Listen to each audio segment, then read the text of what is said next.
Buenos días, me da mucho gusto estar nuevamente con ustedes en estas reflexiones. Antes que nada, como siempre, vamos a invocar a la Santísima Trinidad en silencio para pedir su bendición. En el nombre del Padre, del Hijo y del Espíritu Santo. Amén. Bien, hemos llegado al momento culminante de nuestra celebración, la consagración. ¿Qué es la consagración? Un sacerdote comentaba, hace poco lo oí, que ni antes ni después existe en la celebración eucarística momento más santo ni más sagrado que este. Es el momento en que Jesucristo se ofrece al Padre.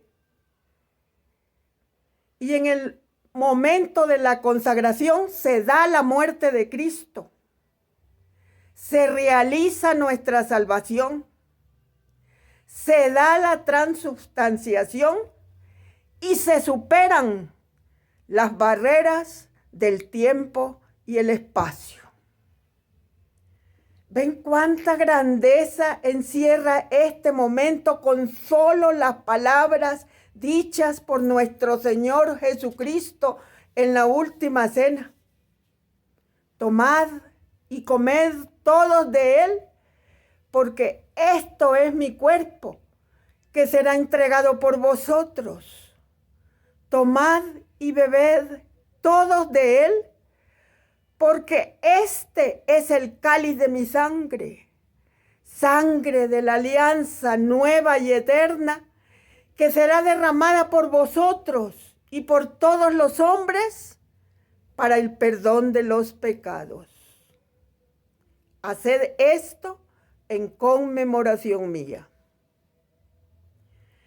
Las palabras originales de Jesucristo fueron: haced esto como memorial de mí. Pero como no nos suena en español, decimos: haced esto en conmemoración mía. Estas palabras adquieren una potencia, una eficacia y una realización al resucitar nuestro Señor Jesucristo. Y lo hizo en el primer domingo de la historia. Debemos saber que hasta ese día de la resurrección, en las Sagradas Escrituras aparece el octavo día.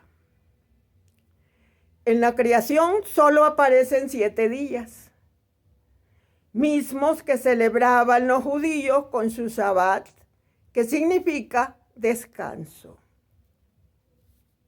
Nunca perdamos de vista que quien pronuncia estas palabras es verdadero Dios y verdadero hombre. Es alguien que posee, es más, el único ser que posee las dos naturalezas, la divina y la humana. Esta unión la conocemos como hipostática. Nos unimos a él como hombre y nos encontramos con él como Dios. Han pasado un poco más de 2000 años y Jesucristo sigue repitiendo estas mismas palabras en la persona del sacerdote que preside la Eucaristía o Santa Misa. Por eso el sacerdote dice: esto es mi cuerpo, esto es mi sangre. Sin embargo, cuando lo recibimos en la comunión, el sacerdote nos dice: el cuerpo de Cristo. Aquí surgen muchas preguntas que trataremos de razonar, que intentaremos asimilar, porque todo esto es un misterio tan grande, tan sobrenatural, tan trascendente, que para explicárnoslo el Espíritu Santo necesita todo el tiempo de la historia.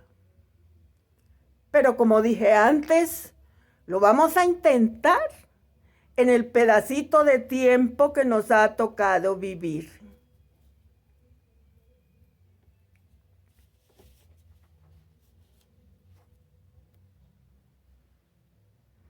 Vemos que la Eucaristía o Santa Misa es acción de gracias, es comunicación con Dios, es sacrificio, es adoración a Dios Padre.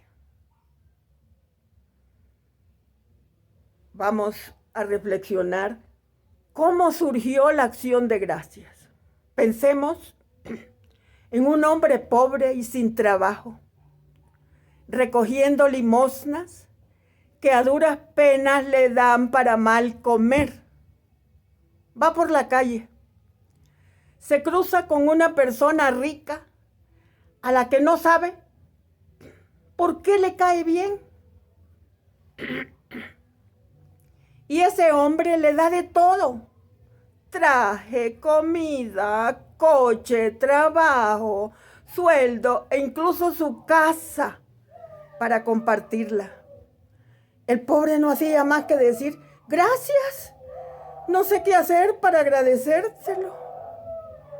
Así se ha encontrado el hombre delante de Dios desde el principio de la creación.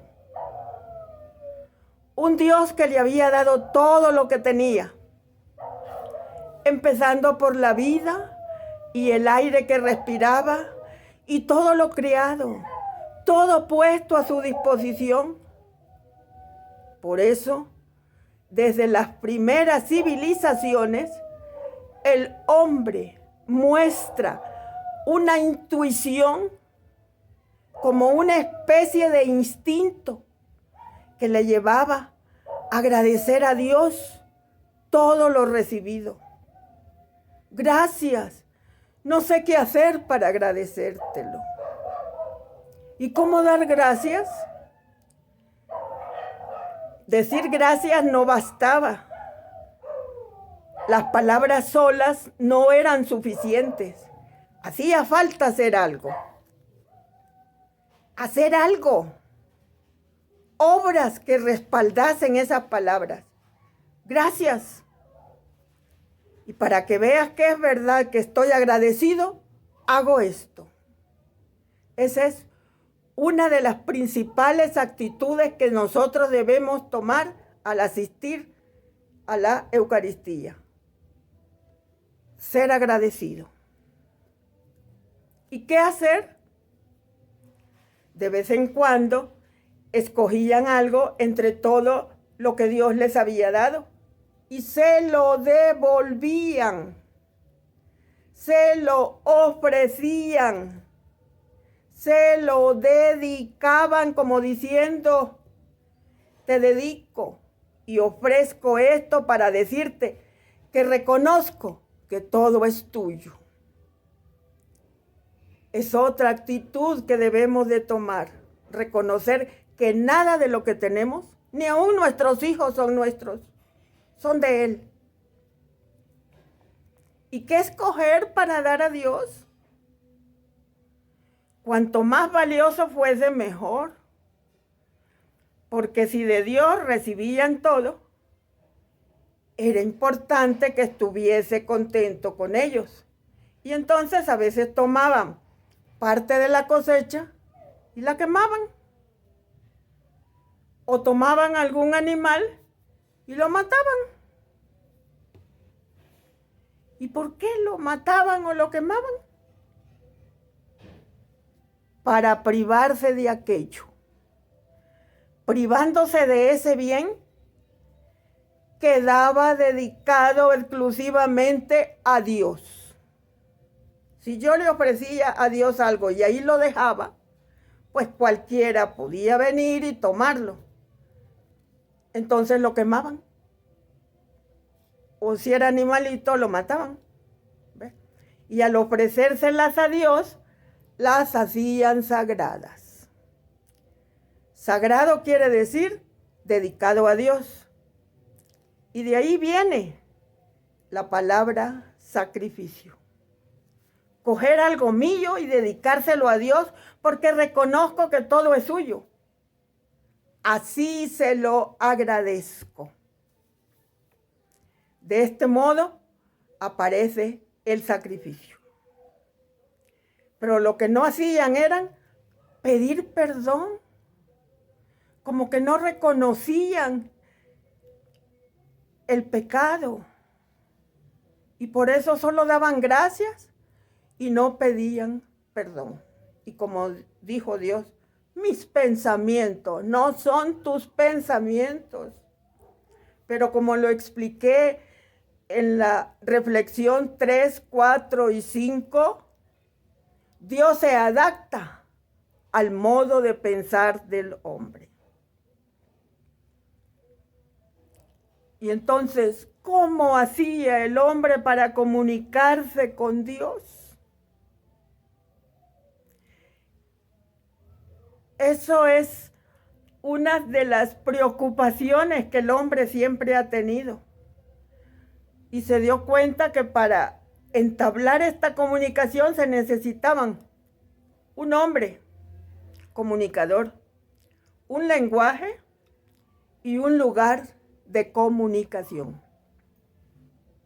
Un hombre, este es el sacerdote, que es alguien del pueblo y portavoz de Dios, tomado de entre los hombres y establecido para ser un representante ante Dios. Un lenguaje, el sacrificio.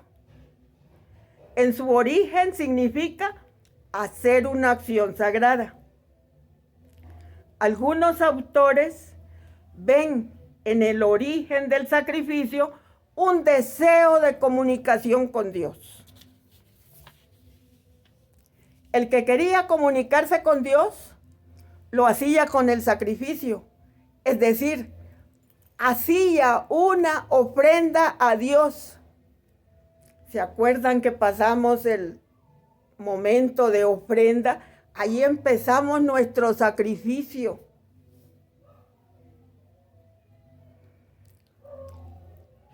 Y le hacía una ofrenda a Dios para recibir un beneficio.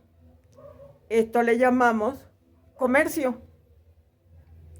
Y esto lo hacía compartiendo con Dios el mismo alimento, comida. Entonces el animal era ofrenda, alimento. Por eso en la Eucaristía Dios nos alimenta. Y ellos quemaban el animal porque ¿cómo sabían que Dios comía o no comía? Entonces lo quemaban pensando que el humo llegaba hasta Dios y compartían ese alimento. Posteriormente, para expresar un don absoluto a Dios, se quemaba totalmente la víctima. Eso es lo que llamamos el holocausto. Necesitamos un lugar y ese es el altar. Los antiguos, para encontrarse con Dios, era necesario ir a un lugar consagrado a Él. Podía ser una cumbre de monte, un bosque sagrado o más comúnmente un edificio, el templo. Pero en todos estos lugares había un punto especial que atestigua la comunicación. Este punto era el altar. Lo que se colocaba sobre el altar se consideraba dedicado a Dios, santificado. Y todo eso lo tenemos en la Eucaristía. Tenemos al sacerdote, tenemos el sacrificio y tenemos el altar. Al llegar la plenitud de los tiempos, Cristo nos reveló en sí mismo plenamente el amor de Dios, su paternidad.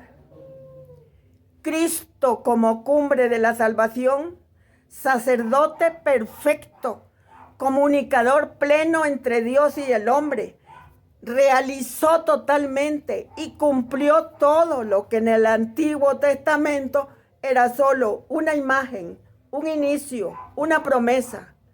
Todo lo perfeccionó y lo simplificó en sí mismo. Por eso ahora en tiempo de Pascua decimos, Él es al mismo tiempo sacerdote, víctima y altar. Y hasta aquí llegamos con esta reflexión. Nos vemos en la próxima reflexión, que es continuación de esto. Y nos despedimos con un dulce Madre, no te alejes, tu vista de mí no apartes, ven conmigo a todas partes y sola nunca me dejes. Ya que me proteges tanto como verdadera Madre, haz que nos bendiga el Padre, el Hijo y el Espíritu Santo. Amén.